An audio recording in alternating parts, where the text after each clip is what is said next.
tu, bună ziua, nu tu... Ce ai mai pățit, mă, de data asta? Auzi, nu mă lua și tu tare, că deja mai am un pic și intru în depresie, da? Nu mă spune, dar de ce? Femeile, Teo, femeile! Habar n-ai tu cât de materialist au ajuns femeile din ziua de astăzi. Și din cauza asta eu am ajuns la concluzia că nu o să-mi pot întemeia o familie niciodată. Când societatea asta, fără principii și fără morală, dacă n-ai bani, n-ai nicio perspectivă, Teo! O să mor singur, Teo! Ai vrut Sado? Sado! Nu mai tască!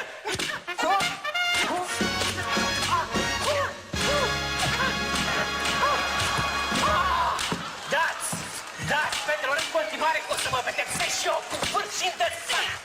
Da! Da!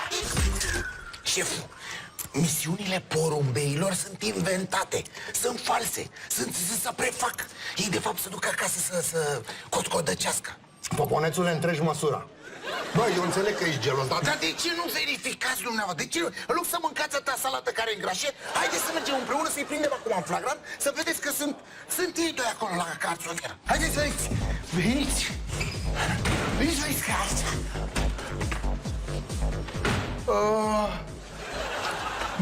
S-or dus în altă parte. La casierie, cumva, Poponețule. Ia du-te și verifică. Și lasă și jumătate de leafă acolo. Hai! Haideți că n-am vrut să vă deranjez așa, dar...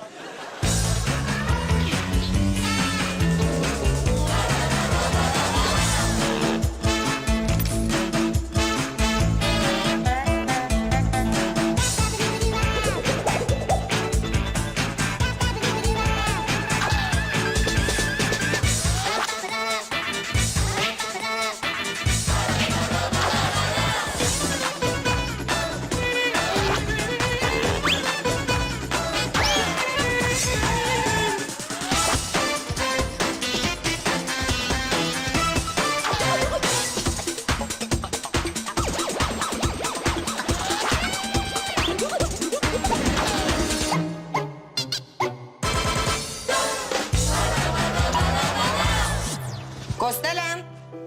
Costele, unde sunt cheile? Costele! Da, șefa! Costele, ce-i cu banii ăștia? Tu ai încasări de care mie nu mi-există? Tu nu facturezi tot ca să nu împarți cu mine așa cum ne-am înțeles banii? Băi, dar cum poți să crezi așa ceva? Într-adevăr, nu facturez tot! Te și recunoști. Bineînțeles că recunosc, pentru că nu pot să facturez chiar tot. Și așa suntem cu activitatea la limita legii. Și mi-apar niște cheltuieli care nici măcar nu pot să fie declarate, dar păi de contate. Mă, tu aveai explicația gata pregătită? Ca să poți să tragi din bani și să nu raportezi tot ce produci? Bela, tot ce produc poate să fie verificat dacă dorești în orice clipă. Pentru că țin o evidență la sânge la fiecare bănuț pe care îl cheltuiesc. Și dacă nu mă crezi, te invit pe platou să verifici cu ochii tăi dacă tot ce produc corespunde cu necesarul de producție. Normal. Pentru că știi că nu pot veni. Știi foarte bine că nu pot să-mi asociez imaginea cu producțiile erotice. Că eu trebuie să fiu doar paravanul acestei afaceri. Dar nu-i nimic. O să numesc pe cineva care să-ți supervizeze activitatea. Ok. Că e șefă, poți să faci ce vrei. Poți să plec? Da. Cheile. E ruptă. Poftim. Și cine-i juca, mă? Doamna Rodica Popescu Bitănescu. Bună, băieți! Să rămână trei, șefă. Poponețule, azi am o misiune extrem de importantă pentru tine. Așa că echipează-te corespunzător. Gata, șefa. Ziceți. Că te duci să cureți padocul câinilor. Haideți, șefa, nu se poate, asta e o glumă. Și o glumă proastă. Păi asta nu e în atribuțiile mele. Asta e treaba femeii de servici. Femeia de servici tocmai s-a schimbat și asta nouă nu intră în padoc, că e frică de câini. Și chiar e indicat să te duci tu să le faci curat, ca să le arăți câinilor cât de mult te iubești, să se consolideze relația afectivă cu animalul. Adică cu tine.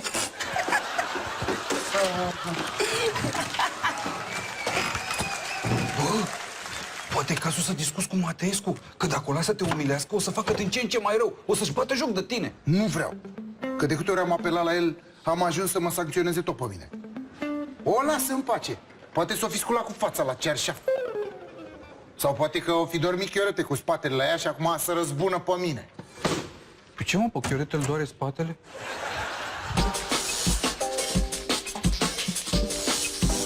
bune. Astea ca astea, dar să vezi pe asta, mulatra asta e de pelea. Păi să știi că da. Bună ziua! Bună!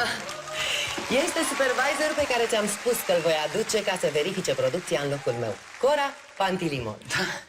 Pare bine. Ca magazinul. Ena, fii serios. Ia loc, te rog. Mulțumesc. Numele mi se pare foarte interesant. Și eu mă numesc Costel Gogoașă.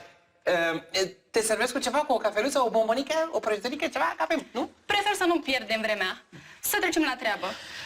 Vreau să văd evidențele producțiilor aflate în desfășurare. Da, îți arăt tot ce vrei. Dar nu le avem aici, nu i-ai spus? Da, nu le ținem aici ca să nu ne expunem în caz de control inopinat. Așa că te invit la mine acasă. Să verificăm actele, că acolo le țin. Să nu mă înțelegi greșit.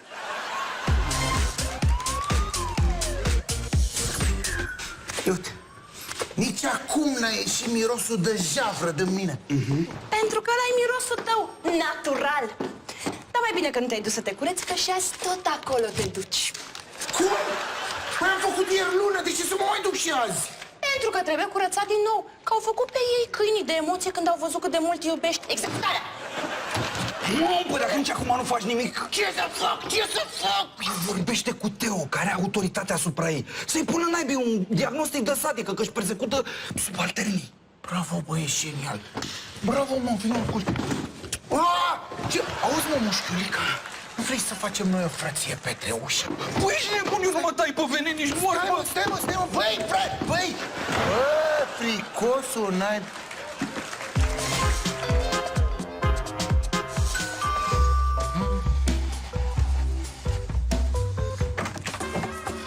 Bună ziua! Bună ziua! Îl caut pe domnul Costel Gogoașă. Bănuiesc că ai venit pentru filmări, nu-i așa? Cam așa ceva. Păi atunci hai să vedem cum stai cu dotările, că la față ești frumușică. Haide, tatăl, eu am luat după mine! Ți-a zis că îmi place Sado. Mai vreau.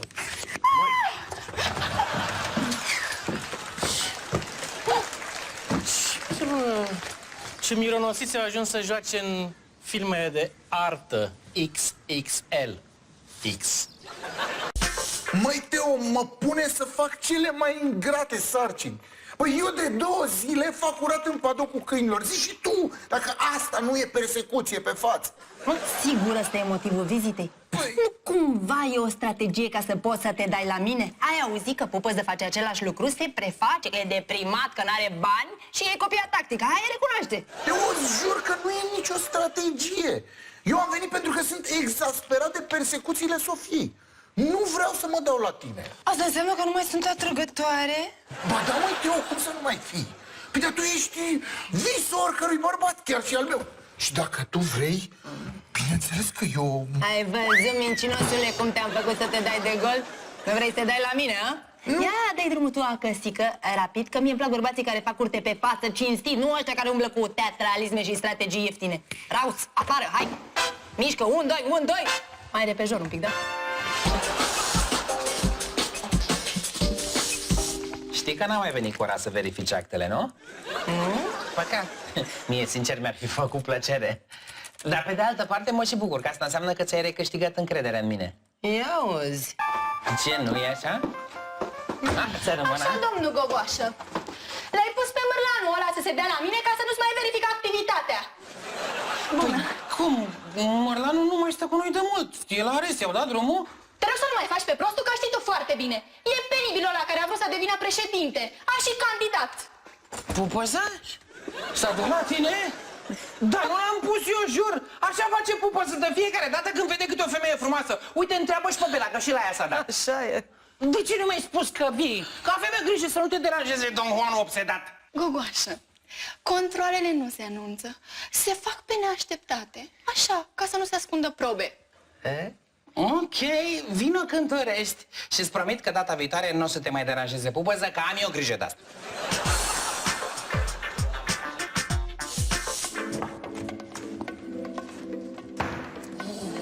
Ce sumare! Tu n-ai auzit ce ți-am zis data trecută? Păi tocmai, am auzit și am înțeles.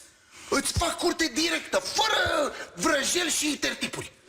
Mulțumesc, dar acum n-am timp de vrăjeală că am o terapie. Hai, teleportează-te! Nicio problemă, vin mai târziu. Și apropo, și mie îmi place Star Trek cel mai mult când fac ei engage și dispar cu nava în hiperspațiu. Poponețele! Stop joc! Era o figură de stil. Ieși ca în treabă, da? Pa! Astea le las aici totuși. Revin. Bine, mă, adolescent, bătrân în călduri. Fix la asistenta Bele ai găsit să te dai. Măi, tu ești chitiță în pui afacerea la pământ? Mișcă în camera ta și să nu mai ești de acolo. Și dacă ești, să știi că ești din casă, definitiv. Auzi, păi dacă ai început iar să mă timoresc cu amenințări, să știi că o să devin din nou depresiv și nu e scos să mă sinucid, da? Pupăza, încetează cu teatrul ăsta ieftin că nu cumpăr. Nu e teatru, Gogule. M-am dat la fata aia pentru că sunt deprimat, mă. Să-mi treacă deprimarea asta, că nu mai suport. Dacă ești deprimat, du-te la Teobă să te rezolve ea. Dar mai bine te duci în cameră și să rămâi acolo. Și să nu ieși cumva pentru că vine încoara încoace și nu vreau să te facă. Că e deja alergică la fața ta. Haide, hai, treci în cameră, treci să nu te fac. Nu mă împinge că sunt deprimat.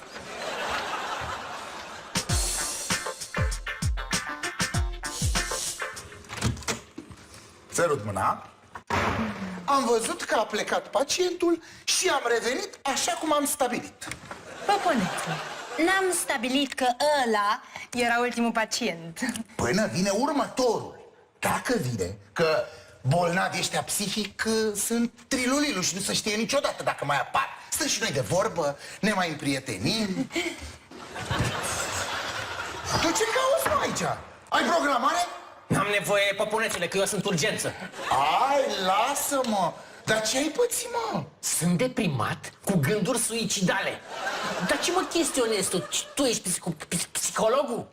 Ăsta, da.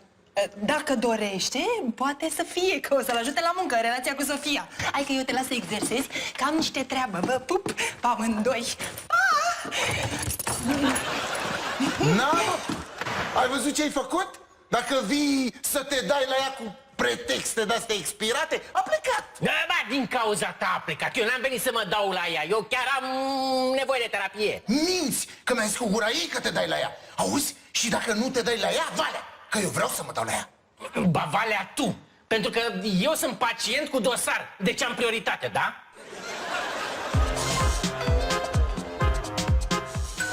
Da! Bună seara! Bună seara! Dumneavoastră sunteți soția lui... Exact, drăguță. Și e bine că știi, ca nu cumva să te gândești să ne faci probleme, că te tăvălezi de nu te vezi. Dar dacă vrei să colaborezi cu noi, ar trebui să fii fată de comitet și să-ți vezi de treaba ta. Dacă cumva mă ameninți, să știi că nu ți-ai găsit persoana. Chiar nu mă sperii. Eu nu am venit aici să primesc ordine de la nimeni, e clar? Și dacă îl prind pe domnul bărbat tău cu chiloții în vine, îl ard de nu se vede. Ai înțeles? Ce faci, fei tu? Îl arzi? Eu ieși afară, panoramă, că-ți rup picioarele alea, tu peist, auzi, îl arde. Ieși! Piromano!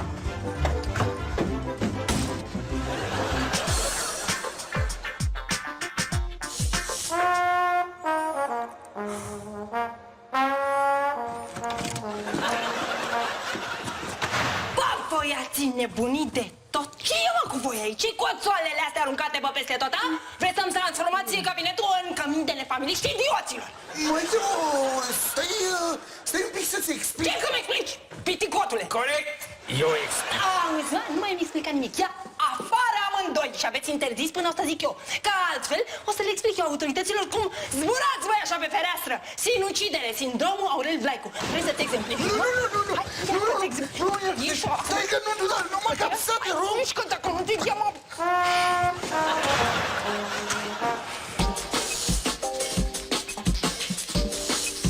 A pus-o pe nevastă sa să facă pe geloasa ca să nu-mi prezinte actele la control. Cum? Ce? Emma, în primul rând că Emma nu e nevastă mea. În al doilea rând, eu n-aveam când și cum să o pun pentru că n-am fost acasă. Și în al treilea rând și cel mai important, Emma are niște probleme psihice și se crede nevasta tuturor. Bela poate să-ți confirme. Așa e. Într-adevăr are niște probleme la mansardă, Emma. Da, mie sincer îmi pare rău că a trebuit să treci prin chestiile astea, vezi? De-aia vreau să te preiau eu când vii. Ca să evităm pe viitor situațiile astea neprevăzute, hai să stabilim o oră când vrei să ne vedem și îți promit că nu să ne mai disturbe nimeni.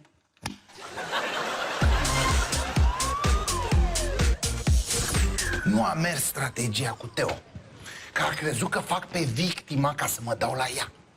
Și pe deasupra mi-a stricat și ploile pupăză, care a venit el cu un aer de deprimat, așa. Păi atunci vorbește cu tanti, să nu-i tempereze un pic, că ea are autoritate. Spune că un război între tine și Sofica ar strica imaginea secției și implicit și pachestorului. Bă, tu ești genial, mă. Cum nu mi-am dat eu seama până în sezonul ăsta? Nu și-a dat seama nimeni că eu sunt mai introvertit.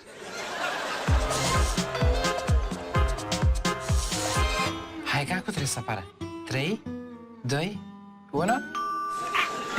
Imediat! Imediat!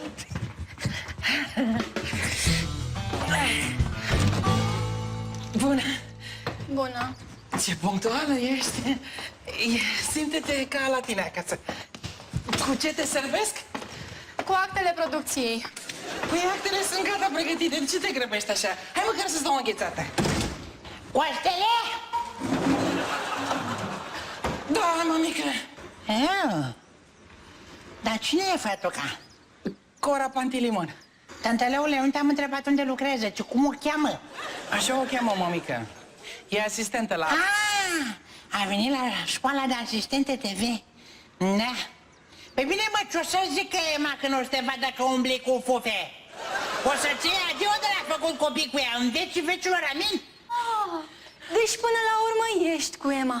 Păi atunci să-i spun și Berei să știe cu ce mincinoas lucrează. Cora! Da, serios. Cora! Extraordinar ce înfipte e.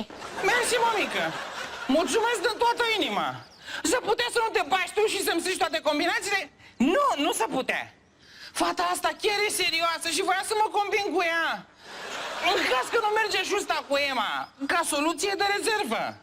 Prima tale, chiar nu vrei să mă vezi și pe mine așezat la casa mea, căsătorit legal cu familie sănătoasă? Vrei să mă vezi combinat cu o nebună, gata măritată cu altul și cu copil nelegitim? Ba da, ba da.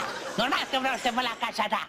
Dar să te împingă cu coarne să nu mă ții la curent, cu mergi o relație cu fătuca asta. Și mergi în paralel și cu Emma. Alo, da? Ce? Aulă! Aulă, viu imediat. Haide, ba. Trebuie să plec, bă. Du-te, mămică! Tu te duci, ai... Dar sună, mă! N-am mă curaj să o sun. Cine știe în ce probleme mai intru. Mă. Fii, mă, bărbat, ce naiba? Na. Să rămână, tati! Vreau să vorbesc și eu ceva cu matale în legătură cu Sofica. Bine, vină mai târziu, mă, că se la doctor acum. Nu pot vorbi. Dar sună-mă pe domn Chestor, că tanti o protejează. Poftim. Alo, da? Tati, matale te-ai făcut asistenta lui domnul Chestor? Nu, tantălăule, dar nu pot să vorbesc acum că e la doctor. E vină mă mai târziu, ți-am mai zis. Nu o să-și mai simtă partea dreaptă. Deci trebuie să-l hrăniți preponderent cu lichide, ca să nu-și muște buza sau limba. A făcut pareză mușu. Păi în cazul ăsta înseamnă că o să se pensioneze pe caz de boală. Și uite așa rămâne persecutoarea asta nenorocită, fără spate. A venit vremea răzbunării! I am Cornelio, are you offending me? Ce-ai, mă, ești nebun? Adică sunt Cornel și tu te dai la mine? Eu uite cu cine vreau să fac frăție pe treușă. Cu Cornel?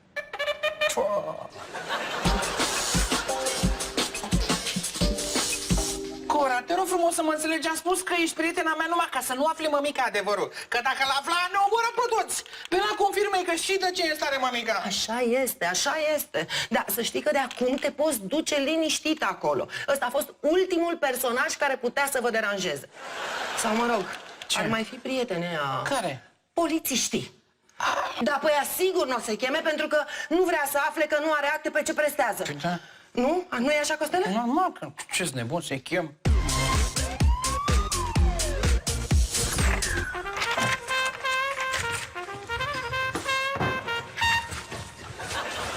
Dacă ți-aduc dovezi solide că vei deveni Chestor, mă mă pui pe mine șeful secției în locul Sofica? Să văd dovezile, poponețule, că de vorbe sunt sătul. Chestorul a suferit o pareză. Ce, mă? Bă, tu mă crezi pe mine prost să pun botul la toate vrăjelile tale? Păi, uite, sună-l și o să vezi că îți răspunde baba și cere la telefon să vezi că nu ți-l dă. O să zică că nu poate să vorbească, dar tu să insiști. Atunci o să-l auzi, ori se strâmbă așa. Băi, tu ești în stare de orice, bă, pentru avansare. Ieși afară, hienă! Ieși!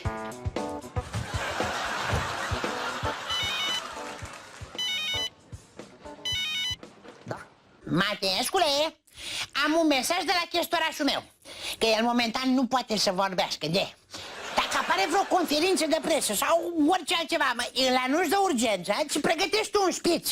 Că tu o să fii purtătorul de cuvânt, ai înțeles? Da, tântișor! Yes.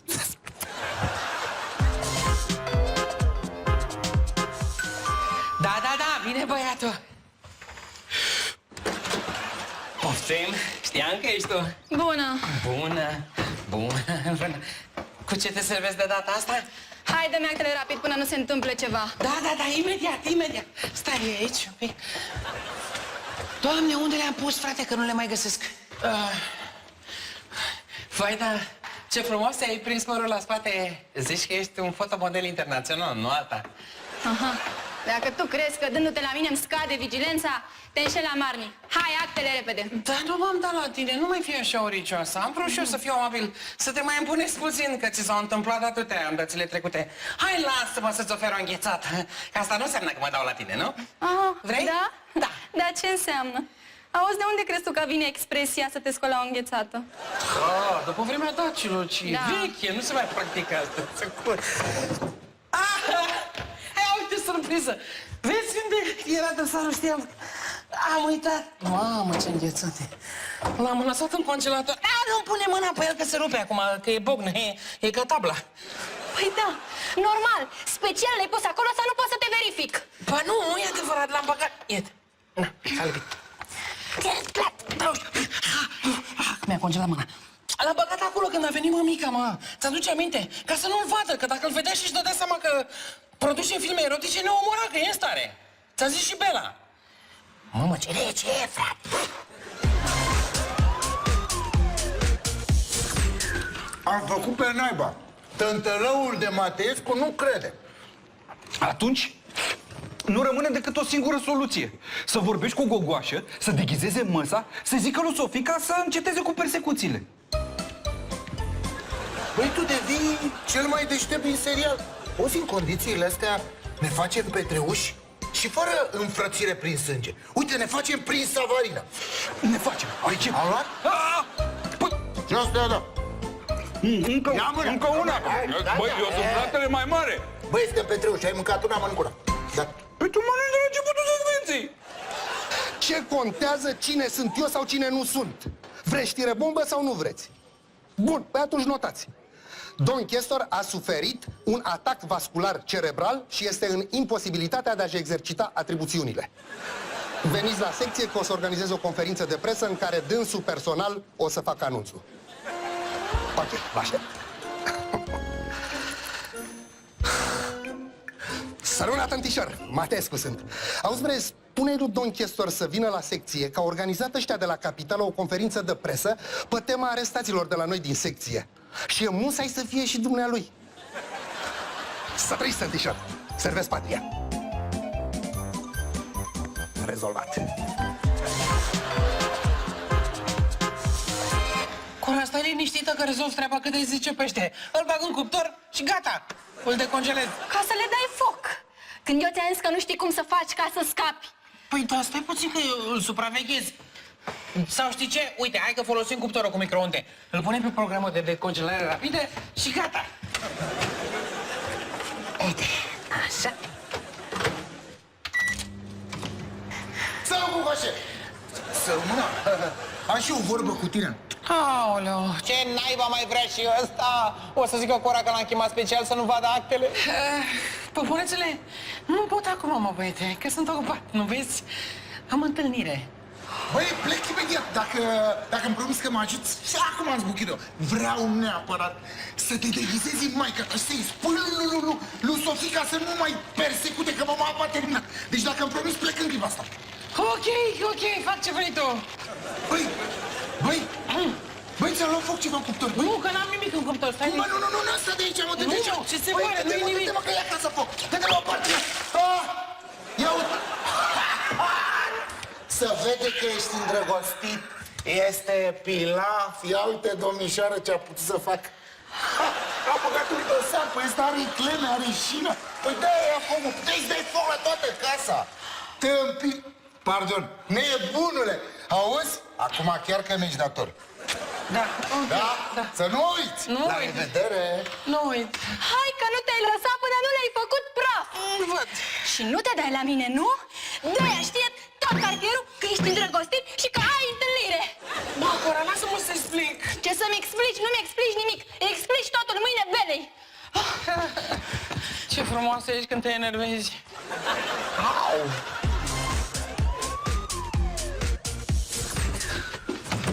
Trăiți, domn chestor. Regret nespus că ați pățit așa un mare necaz. Nu-mi vine să cred că ați făcut parez așa de tânăr. Băi, Matrescule, tu te-ai țăcănit de tot? Despre ce pareză vorbești? Am fost la dentist, mi-a făcut o anestezie și mi-a scos o măsea. Uite, dar cred că a fost doza prea mare, că nu mai simt jumătate din față. Uite și tu aici, uite fața scosa. Dar unde sunt ziariștii, televiziunile, că mi-a spus că e conferință de presă. Lăsați, domn chestor, că vorbesc eu cu ei. Să nu vă mușcați limba cu aveți amorțită. O ții tu. Acum dacă tot am venit, am să țin eu, mă sacrific. Că de-aia sunt șef. Îmi stă bine cravata? Ca întotdeauna. Da, mersi. Poponețule, o să ajungi șef când o să fac eu pareză, bă! Și să nu te pună dracu să te rogi să o fac. Că dacă o fac, te zbor din poliție. Dar cum să mă rog eu de rău, dumneavoastră, șeful? Eu o să mă rog să dați colțul. Că eu nu umblu cu jumătăți de măsură.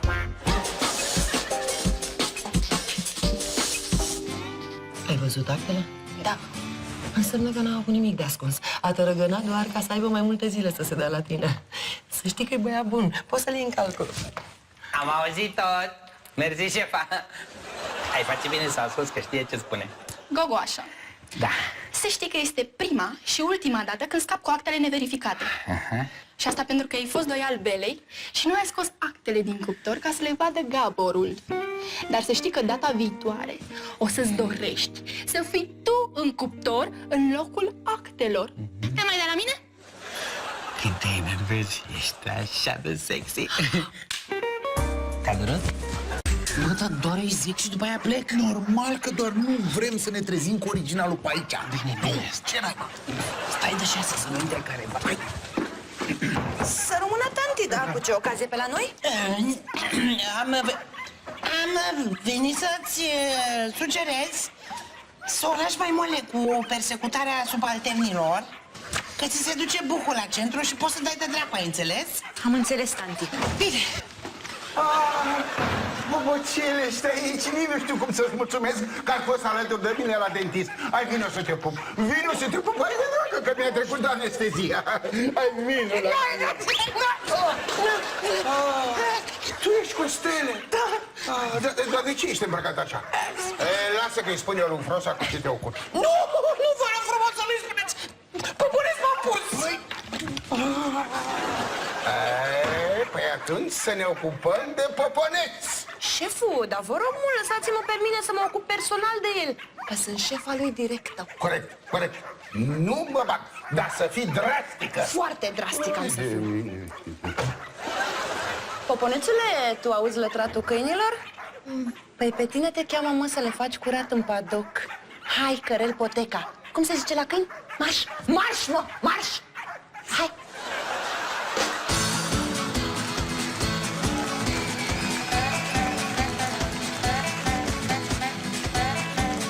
Ce e, măcoală? Bă, nu ți-am zis, n-ai auzit ce ți-am zis ieri? Am auzit tocmai de asta, nu? Nu ascultat să dai să... Ce-ai auzit? Bă, nu ți-am zis ce...